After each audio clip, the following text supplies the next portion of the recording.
হাসির রাজা, জ্ঞানের রাজা, রসিক রাজা গোপাল ভাঁড়।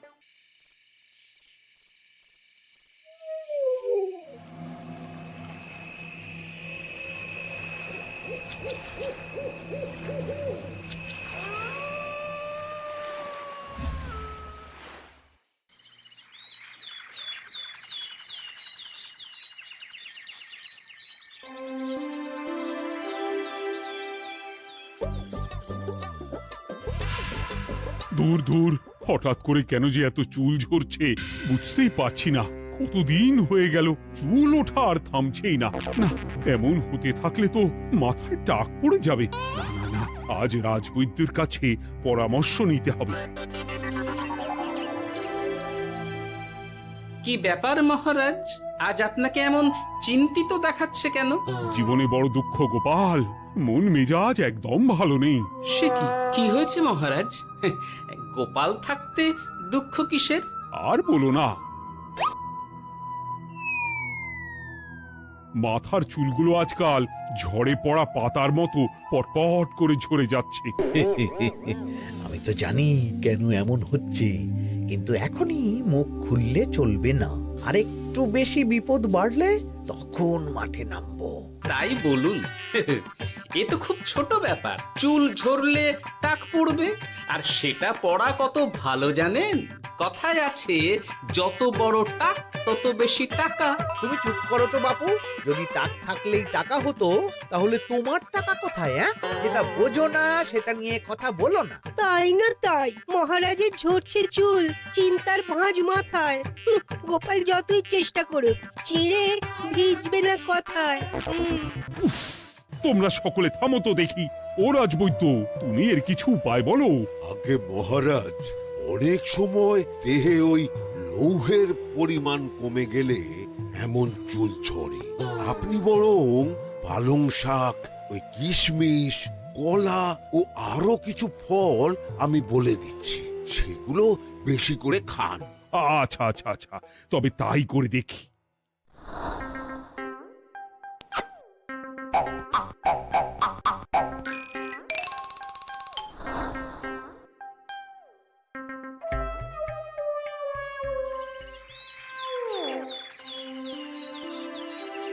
ও রাজবৈদ্য, তোমার কথা মতো শাক পাতা ফলমূল সবই তো খেলাম, চুল ঝরা বন্ধ তো হলোই না। তো জানতামই এমন হবে। কিন্তু মহারাজ, এমনটা তো হওয়ার কথা নয়। কিন্তু হচ্ছে তো। আরে আমার সাধের চুল, কোথায় চলে গেলি সব? এর জন্য তুমি দায়ী, তুমি এর জন্য শাস্তি পাবে বৈদ্য।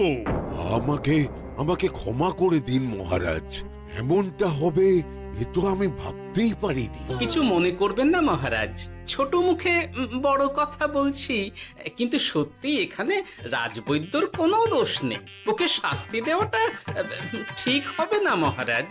দেখেছেন মহারাজ, গোপালের সাহসটা দেখেছেন? আপনার মুখের উপর কথা বলছে।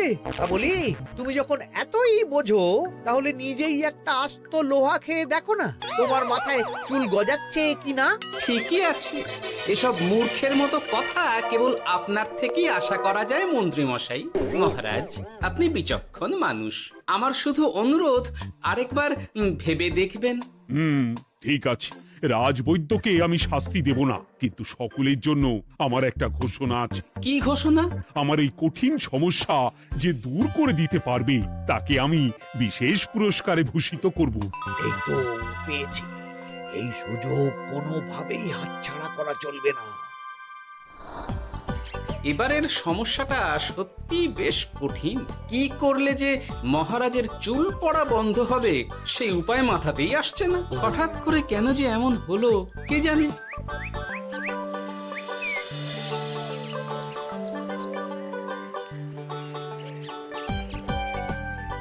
ও মা, তুমি এসে গেছো? একটু বসো, আমি তেলটা মেখেই হাত ধুয়ে খাবারটা বাড়ছি। হ্যাঁ, সে ঠিক আছে, কিন্তু তুমি কিসের তেল মাখছো এটা? কি আবার মাথার চুলের তেল? এখানেও চুল, ওদিকে মহারাজেরও চুল ঝরে পড়া নিয়ে আমরা সবাই হিমশিম খাচ্ছি গিন্নি। আরে, মহারাজের অত সুন্দর কালো চুলগুলো ঝরে যাচ্ছে, এ তো ভারী দুঃখের কথা। সে আর বলতে। ওই জন্যই তো আমি বাবা মাথায় এই জড়িবুটি তেল মাখি, এতে চুলের গোড়া শক্ত করে, চুলকে ভালো রাখে, নতুন চুল গজায় সব। হ্যাঁ কি কি বললে? নতুন চুলও গজায়? সত্যি? হ্যাঁ, বাহ, তাহলে আর চিন্তা কি? আমাকে এই তেলটা একটু দিতে পারবে গিন্নি? মহারাজকে দিয়ে আসি। উনি বলেছেন যে ওনার সমস্যা দূর করতে পারবে তাকে উনি পুরস্কার দেবেন। উমা, এই তাই নাকি? এই তো দারুণ ব্যাপার গো। নাও নাও নাও, তেলখানা নিয়ে মহারাজকে কাল দিয়ে এসো তাহলে। আর জানিয়ে দিও, দিনে 2 বার কিন্তু তেল মাখতেই হবে। হ্যাঁ আচ্ছা, ঠিক আছে।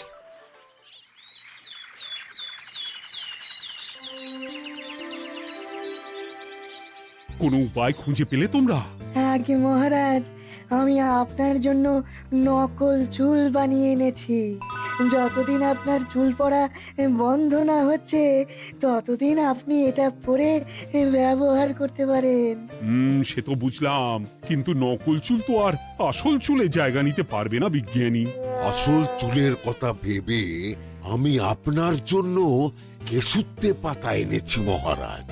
আচ্ছা বেশ। তা গোপাল, খুব তো আগের দিন বকবক করছিলে, তুমি কি এনেছো শুনি? সেটা যথাসময়ে দেখতে পেয়ে যাবেন মন্ত্রী মশাই। এটা জড়িবুটি তেল মহারাজ, আমি এটা আপনার জন্য এনেছি। এতে নতুন চুল গজায় আর চুলের স্বাস্থ্যও ভালো হয়। আমার গিন্নিও ব্যবহার করে এটি, তবে দিনে 2 বার করে মাখতে হবে, তাহলেই ভালো ফল পাবেন মহারাজ। বাবা, তাহলে তুমি কেন মাখো না? আচ্ছা, আপনার সমস্যাটা ঠিক কোথায় বলুন তো মন্ত্রী মশাই? মহারাজের জন্য কিছু আনলেও কথা শোনান, না আনলেও কথা শোনান। সত্যি তো মন্ত্রী, কেন তুমি সব সময় গোপালের পিছনে পড়ে থাকো বলো তো? এরা তো তাও সবাই কিছু না কিছু আমার কথা চিন্তা করে এনেছে, তুমি তো সেটাও করনি। না, আসলে মহারাজ, আমিও ভাবছিলাম আপনার কথা, কিন্তু থাক, বুঝেছি। আহ, দারুণ। তেলের গন্ধটাও খুব সুন্দর। গোপাল, তোমায় অনেক ধন্যবাদ। আশা করছি ব্যবহার করলে খুব ভালো ফল দেবে। একদম দেবেই মহারাজ। দূর বাবা, ভেবেছিলাম এক হলো আর এক। কোথা দিয়ে যে গোপালটা মাঝখান দিয়ে এসে নাক গলিয়ে ঢুকে পড়ে, খুব শক্ত পুরস্কার নেওয়ার। দেখাচ্ছি মজা।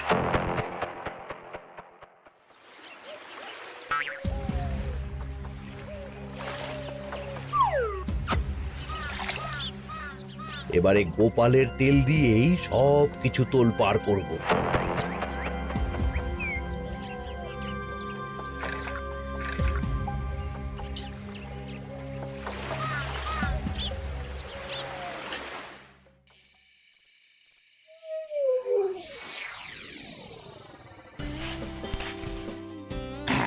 ব্যাস, হয়ে গেল 2 বার মাখা। গোপাল বলেছিল এতেই ভালো ফল পাব, কিন্তু এখন মাখার পর মাথাটা কেমন জ্বালা জ্বালা করছে মনে হচ্ছে। হয়তো নতুন চুল গজাবে বলে এমন হচ্ছে। কাল সকালে বোঝা যাবে। এতক্ষণে বোধহয় ছোট ছোট চুল গজিয়েই গেছে। কি এটা চুল গজানোর তেল ছিল নাকি পড়ে যাওয়ার? হে ভগবান, যেটুকু বাকি ছিল সেটাও ঝরে পড়ে টাক পড়েই গেল। হ্যাঁ, গোপালই হলো যত নষ্টের গোড়া। আজ আসুক সভায়।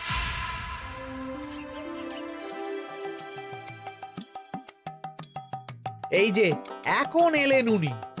ও কি মহারাজ, আপনি এমন কাপড় মাথায় জড়িয়ে বসে আছেন কেন?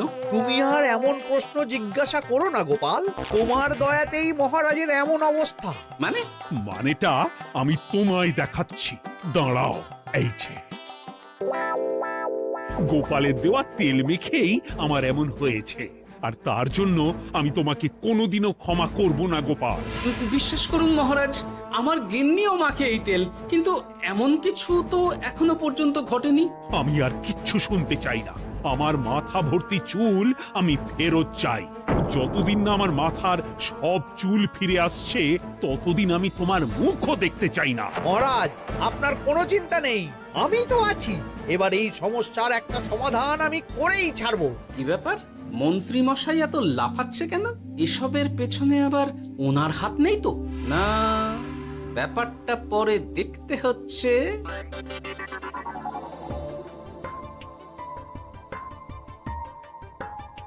আমি বলি কি মহারাজ, এই সময়টা বরং আপনি নকল চুলটা মানে মানে পরচুলা ব্যবহার করুন। হ্যাঁ, অগত্যা, কিছু তো একটা গন্ডগোল আছেই। গিন্নিও তো রোজ মাথায় তেল মাখে, কই এমন তো হয় না। মন্ত্রী যদি কিছু করেও থাকে তাহলেও হাতে নাতে ধরবো কিভাবে? ও কি গো গোপাল দাদু, এখন এই সময় তুমি রাজসভা ছেড়ে এখানে? তোদের দাদু আর রাজসভায় যাবে না রে? কি বলছো গো? কেন?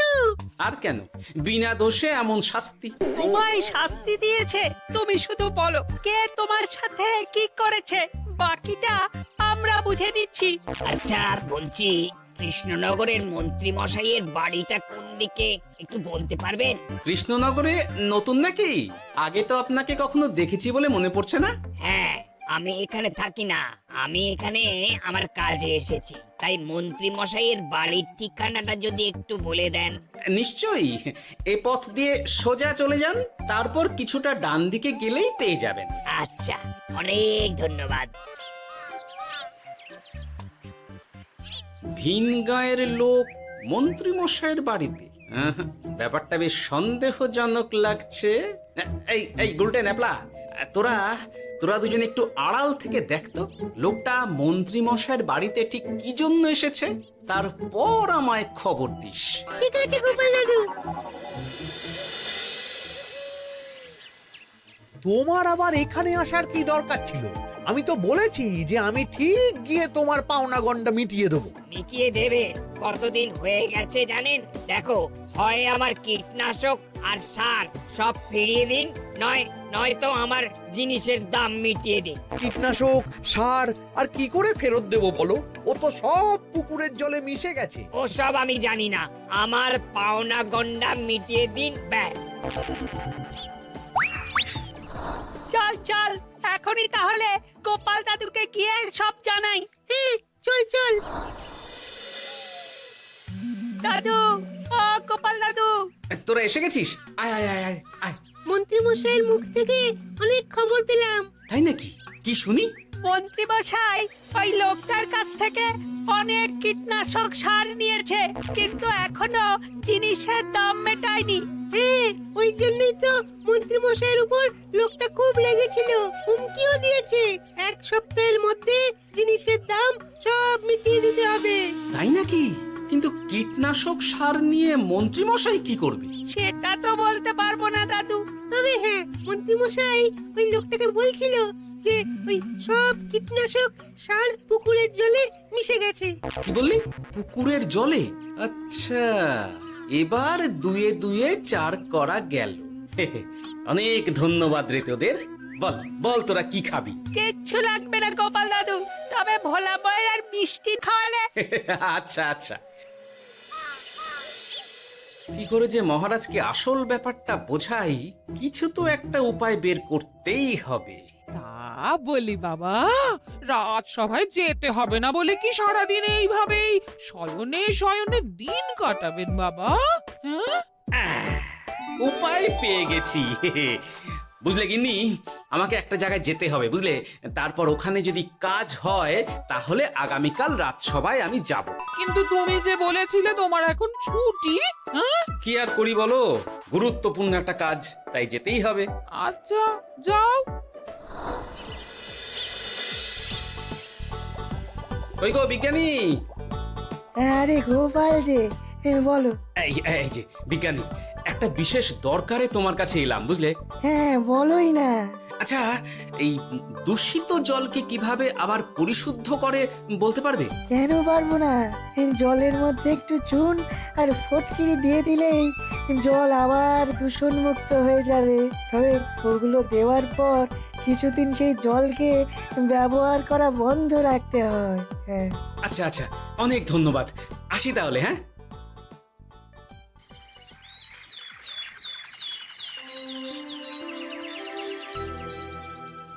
ছায়া পড়েছে, ছায়া পড়েছে। আমি বেশ বুঝতে পারছি তার ছায়া পড়েছে এখানে। কার ছায়া পড়েছে? আজকাল তোর মাথা থেকে অনেক চুল ঝরে পড়ছে, তাই না? আগে হ্যাঁ সাধু বাবা, আপনি একদম ঠিক কথা বলেছেন। ও বাবা, এই আবার কোথা থেকে উদয় হলো? আরে আমি একা গিয়ে সেই স্নানের পুকুর পরিদর্শন করতে চাই। যথা আজ্ঞা বাবা।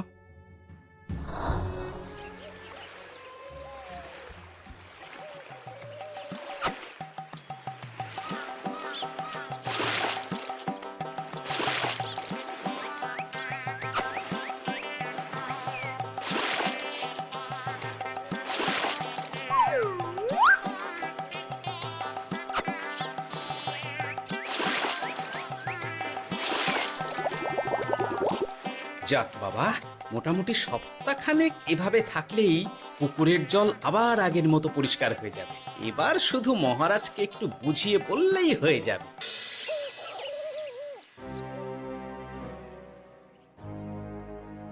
কি বুঝলেন সাধু বাবা? আমার অনুমানটাই ঠিক ছিল। পুকুরের জলে কালো ছায়া পড়েছে, কুদৃষ্টি পড়েছে, তাই এমন হচ্ছে। সে কি? কি কালো ছায়া? যত সব বাজে কথা। জল দূষণ করলাম আমি, আর দোষ পড়ছে কালো ছায়ার উপর। তাহলে এখন কি হবে? চিন্তার কোনো কারণ নেই। আমি মন্ত্রপুত ভস্য ছড়িয়ে দিয়েছি। 1 সপ্তাহ ওই পুকুরের জল স্পর্শ তো দূর, পুকুরের কাছেও যাওয়া নিষেধ। তাহলে আমার মোহরের কি হবে? যথা আজ্ঞা সাধু বাবা। ও কি, তাহলে মহারাজ এতদিন স্নান করবেন কোথায়? সে কথা কাউকে চিন্তা করতে হবে না। মহারাজের ওপরে কালো ছায়া পড়া জল পড়েছে, তাই আগে সেটা শোধন করতে হবে। আমাকে তাহলে কি করতে হবে সাধু বাবা? আমার শিষ্য গোপাল আমাকে আগেই এই বিষয় জানিয়েছিল। আমি তার হাত দিয়েই তোর স্নানের জল পাঠিয়ে দেব। তাই আগামী 1 সপ্তাহ সেই জল দিয়েই তোকে স্নান করতে হবে। কি গোপাল? দেখছো তো মন্ত্রী, গোপাল আমাকে কত ভালোবাসে। আমি ওকে কত কথা শোনালাম, কিন্তু না না না না, কাল থেকেই আমি আবার গোপালকে রাজসভায় ডেকে আনবো। আমি আসছি, আমার কাজ হয়ে গেছে। আর হ্যাঁ, তোর স্নানের পুকুরের চারিদিকে প্রহরীর বন্দোবস্ত কর। কাক পক্ষীও যেন ওখানে প্রবেশ করতে না পারে। আচ্ছা বাবা, আচ্ছা।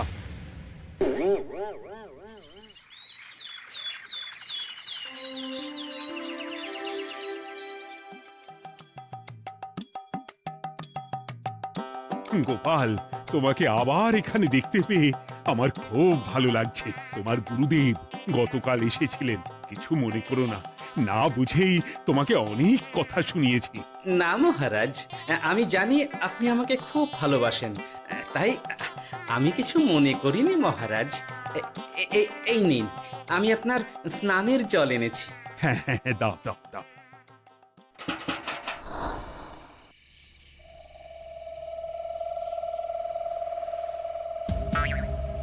ও বাবা, পুকুরের কাছে যে গিয়ে দেখবো সে উপায় নেই। চারপাশে প্রহরীতে ভর্তি। তাহলে কি সত্যি সত্যি কালো ছায়া পড়েছে? ভালোই হলো, পাওনাদারকে বলে দেবো কীটনাশকটা জালি ছিল। হি হি।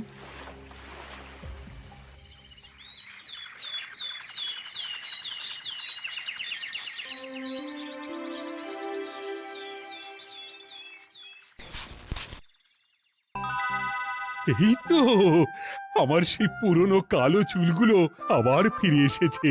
আহা, কি যে আনন্দ হচ্ছে দেখে। আজ 1 সপ্তাহ সম্পূর্ণ হলো। গোপালের জন্য আমার স্নানের পুকুর থেকে কালো ছায়া দূর হয়েছে। আমাকে এই সমস্যা থেকে দূর করার জন্য আমি গোপালকে 100টি মোহর উপহার দিতে চাই। ধন্যবাদ মহারাজ। দূর, আমার আর ভালো লাগে না। সব সময় গোপালই মোহর পায়, এটা তো আমার পাওয়ার কথা ছিল। এদিকে আজকে পাওনাদারও আসবে।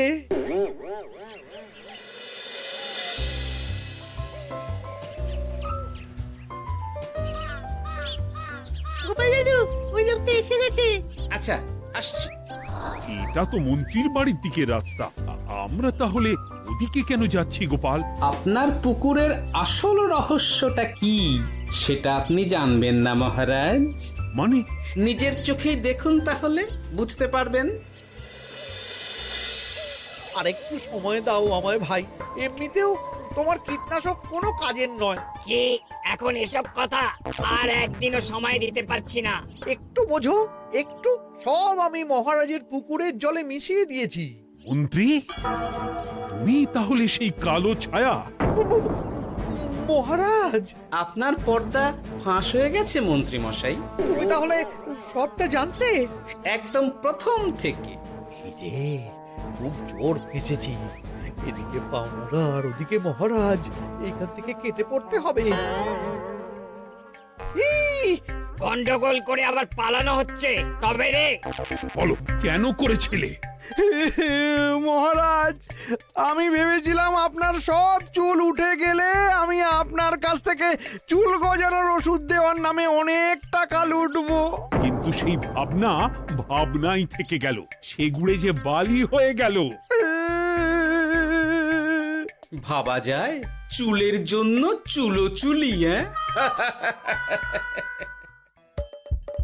হাসির রাজা জ্ঞানের রাজা রসিক রাজা